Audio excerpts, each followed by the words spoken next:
Oh shit! Oh shit! Welcome back mga Katribos Idol sa vlog na libangan na may konting baka naman. Sarong Banggi Festival Fun Bike. Let's go! Ako pa rin to, si Datu, yung mahal na mahal ka. Sobrang espesyal nga ng araw na to dahil naimbitahan tayo ng bagong tropa sumali sa isang fun bike sa Santo Domingo, Albay. Syempre, nagaya din tayo ng mga tropa para may kasama tayo. Minute ko nga yung isa dito sa may Mariners at winelcome nga tayo ng truck na parang sa barko yung usok. Ano nga ulit pangalan mo? Roro lang. Roro lang? Roro your boat.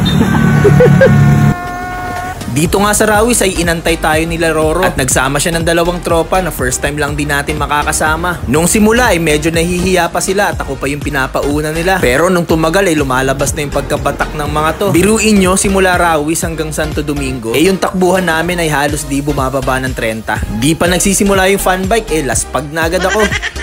Pagdating nga namin dito sa formation area, nagulat ako dahil sobrang dami ng participants. Dito ko na rin pala minute yung nag-invite sa atin na bagong tropa na sobrang pogi. Anong pangalan mo ulit? Eric Balila. Kala ko Piolo. Paano masabi? Sobrang dami talaga ng umaten. Iba't ibang grupo at iba't ibang klase ng bike. Madaming naka-mountain bike, meron ding mga naka-road bike, may mga naka-fixie rin, at merong mga hybrid na build. Kagigising ko nga lang at wala pa akong kain kaya nag-decide ako na uminom muna ng C2 at Fudgy Bar. Dahil nung nakita ko yung ruta ng fun bike na to, alam ko na kung anong mga mangyayari. Pagdating nga ng mga VIP na guest, ay merong pa konting speech. Pagkatapos ay pina-formation na kami para sa take-off. Kung di nga ako nagkakamali, siguro nasa 100 to 150 yung mga umattend. Beautiful municipality in Albay. Players do not want to be short. Agad, you may now go po sa itong mga ruta. Yay! Emotional damage!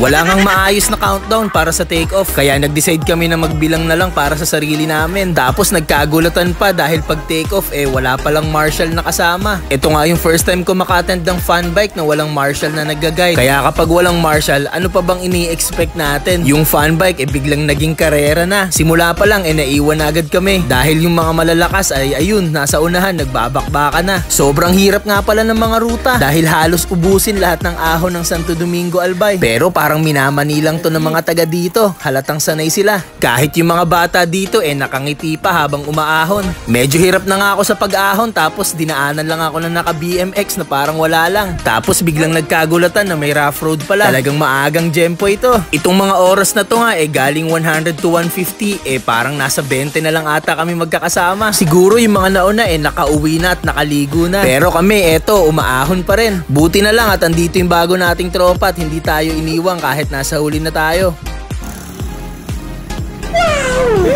Malupit nga pala yung nakasabay natin dito sa dulo. Hindi ko alam kung ano pangalan ng grupo nila pero ang lalakas talaga. Halatang batak sa trail at sa mga tricks tong mga to. Parang playground na lang sa kanilang kalsada. A few moments later.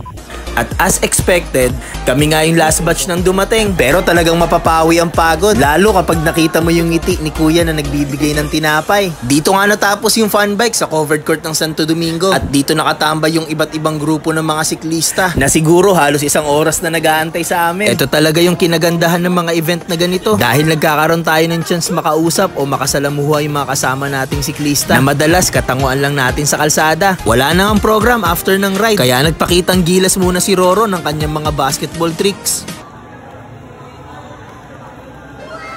Ang galing! Ang galing! Shoutout nga pala sa mga tropang nakasama natin tumambay sa covered court saglit. Kita nyo naman ang fresh nila at parang di man lang pinagpawisan. Thank you, Boss Eric. Thank you.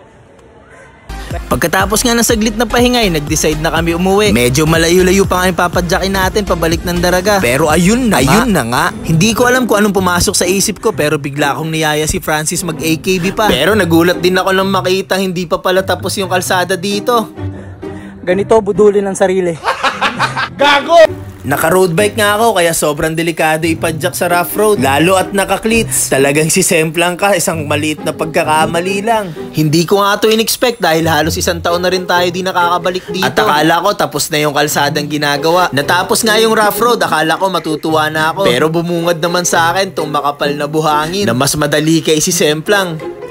Ngunyan sana ako nakahiling.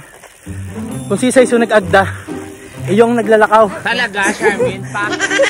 Napakahaba nga ng nilakad ko. Kaya magdadalawang isip ka talaga kung babalik ka pa. Kaya tinuloy-tuloy ko na lang. Wala naman akong choice dahil ginusto ko naman to, di ba? Hey!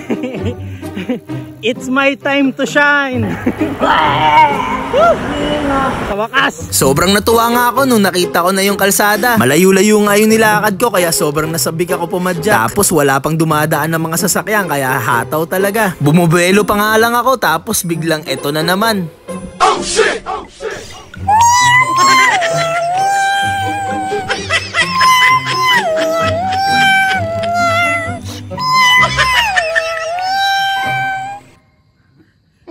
Stop it.